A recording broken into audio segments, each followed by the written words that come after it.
Welcome to the Tech Egg. Don't get scrambled. Enjoy the video. Hello everyone. In this video I will show how to set Mozilla Firefox as your default browser in Windows 11.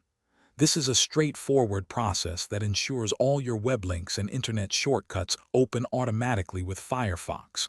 We will go through each step clearly, making sure you can easily follow along. By the end, you will have full control over your preferred browsing experience, making Firefox your go-to application for all things web-related. Let's get started with the first step.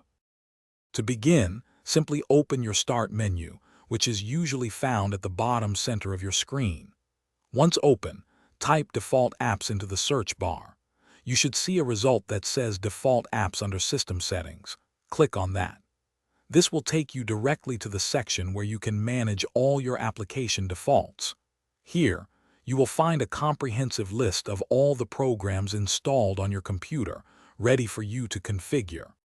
Now, scroll down the list of applications until you find Mozilla Firefox and click on it. On the next screen, you will see an option to set default at the very top. Click this to make Firefox your primary browser for most web tasks. You can also manually assign specific file types such as HTML or HTML and protocols like HTTP and HTTPS by clicking on each one and selecting Firefox from the pop-up menu. This gives you granular control. Once you have made all your selections and confirmed Firefox as your default, simply close the settings window. To verify your changes, try opening any web link from an email or a document, or even an HTML file saved on your computer. It should now automatically launch in Mozilla Firefox. Remember, you can always revert these changes by following the same steps if you ever wish to switch back. Enjoy your seamless and personalized browsing experience with Firefox.